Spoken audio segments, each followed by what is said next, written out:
अब हम आपको गौस पाक की एक और करामात सुनाने वाले हैं, जिसको सुनकर आपका ईमान ताजा हो जाएगा। चलिए देखते हैं। दोस्तों, बगदाद शरीफ में एक औरत रहती थी जिसका एक बेटा था। वो औरत गरीब नादार थी और सर पर शौहर का साया भी नहीं था, यानी कोई सरपरस्त भी नहीं था। एक मर्तबा उसका बेटा बीमार हो गया।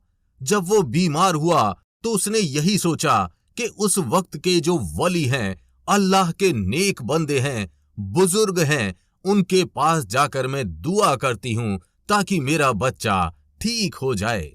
लेकिन जब वो जा रही थी तो उसका बेटा इंतकाल कर गया।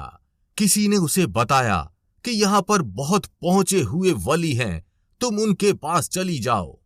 वो औरत खानका यानी इबादत खाने में गई, जहां पर बुजुर्गाने दीन मौजूद होते हैं और मखलूके खुदा की खिदमत करते हैं। वो औरत अपना बच्चा लेकर वहां पहुंची। जब वो अंदर दाखिल हुई तो बहुत परेशान थी। अंदर क्या माजरा पेश आया किसी को कोई खबर नहीं। लेकिन जब वो बाहर आई तो तड़प तड़प कर रो रही थी, बिलबिला रही थी। वो औरत आसमान की तरफ देख देख कर रो रही थी और फरियाद कर रही थी। जब वो औरत रो रही थी तो उसी वक्त एक प्यारा सा बच्चा, जो बहुत खूबसूरत थे, चांद सा उनका चेहरा था, उस गमजदा औरत के पास आए और उस बच्चे ने उस औरत से रोने का सबब पूछा। तो वो रोते हुए कहने लगी, मैं तुम्हें क्या बताऊं, तुम तो बहुत छोटे बच्चे हो।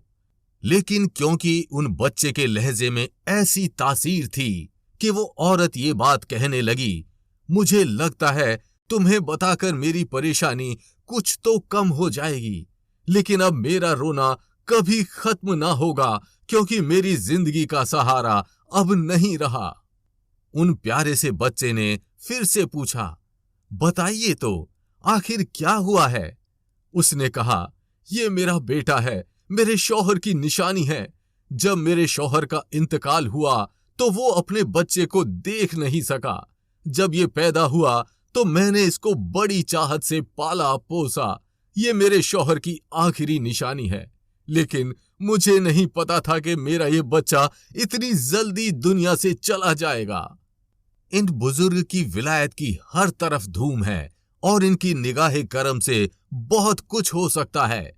जब मैं अंदर गई तो उन्होंने मुझसे कहा कि ए औरत, सब्र करो, सब्र। अब इस बच्चे का कुछ नहीं हो सकता है। जो एक बार दुनिया से चला गया वो वापस लौट कर नहीं आ सकता। तुम्हारा बेटा मर चुका है। अब तुम सब्र और शुक्र से काम लो ताकि अल्लाह ताला तुमसे खुश हो जाए। अब बताओ मैं क्या करूं, मैं तो जीते जी मर जाऊंगी, ये कहकर वो रोती जा रही थी। औरत की बात सुनकर उस प्यारे से बच्चे ने अपनी मुबारक जुबान से ये अल्फाज अदा किए कि ए औरत, आपका बेटा मरा नहीं, बल्कि खुद वो जिंदा है। देखो तो सही, वो हरकत कर रहा है। दुखियारी मां ने जब कपड़ा उठाकर देखा तो वो सचमुच जिंदा था और हाथ पैर हिलाकर खेल रहा था। जब उस औरत को यकीन आ गया कि उसका बेटा जिंदा हो गया है तो उसने उस बच्चे से कहा, बेटा, क्या तुमने मेरे बेटे को जिंदा किया है? ये तो मुर्दा था, मेरे सामने इसने दम तोड़ा था। क्या ये वाकई मर गया था या बेहोश हुआ था? तो वो जो बच्चे थे वो कहने लगे, अल्लाह के हुक्म से ये जिंदा हुआ है, ये बेहोश नहीं हुआ था, बल्कि इस दुनिया से चला गया था। आपका गम देखकर, आपकी ममता की तड़प देखकर मुझसे बर्दाश्त ना हुआ, तो बस मैंने अल्लाह ताला से दुआ की और आपका बेटा ठीक हो गया। वो औरत कहने लगी, मैं मान गई आपको, लेकिन आप कौन हैं? इससे पहले वो कुछ बोलते, उसी वक्त वही बुजुर्ग जो अंदर इबादत खाने में मौजूद थे वो बाहर आए। उस मुर्दा बच्चे को जिंदा देखकर मामले को समझ गए और उन बच्चे की तरफ पलट कर आए और कहने लगे, बेटा, अभी से तूने तकदीर के छुपे हुए राजों को जान लिया। ये बच्चा मर चुका था और तूने अल्लाह ताला से दुआ की तो देख ये बच्चा फिर से जिंदा हो गया। तू ऐसा क्यों कर रहा है?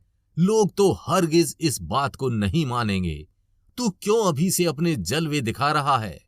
ये कहकर वो बुजुर्ग उस बच्चे के पीछे दौड़े। उनके हाथ में छड़ी थी।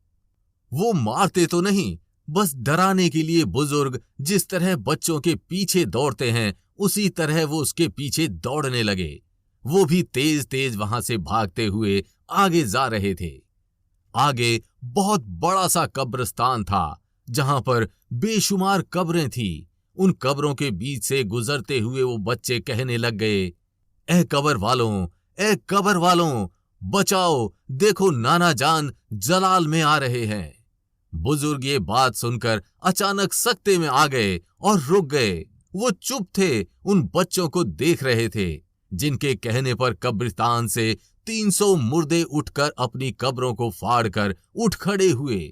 एक तरफ वो छोटे बच्चे खड़े थे, दूसरी तरफ वो बुजुर्ग और दरमियान में 300 के करीब मुर्दे खड़े थे। वो बच्चे अपना चांद सा चेहरा लिए एक तरफ खड़े होकर मुस्कुरा रहे थे। बुजुर्ग बड़ी हसरत के साथ उनको देखते हुए कहने लगे, बेटा, हम तेरे मर्तबे को नहीं पहुंच सकते, इसलिए तेरी मर्जी के आगे अपना सर तस्लीम खम करते हैं। हम जानते हैं तू कौन सी हस्ती है, लेकिन हम तो सिर्फ इतना कह रहे थे कि अभी से अपने जलवे ना दिखा, क्योंकि लोग इस बात का यकीन नहीं करेंगे। लोग तुम्हारी तरफ उंगली भी उठा सकते हैं। लोग तुम्हारे लिए अपने दिल में बुग़्ज़ भी रख सकते हैं, हसद भी रख सकते हैं। दोस्तों, आप जानते हैं वो बुजुर्ग कौन थे? वो उन बच्चे के नाना जान थे, और वो बच्चे वलियों के वली, पीरों के पीर, दस्तगीर हुजूर गौसे आजम रदियल्लाहु ताला अन्हो थे। सलाम हो वलियों के वली, पीरों के पीर हुजूर गौस पाक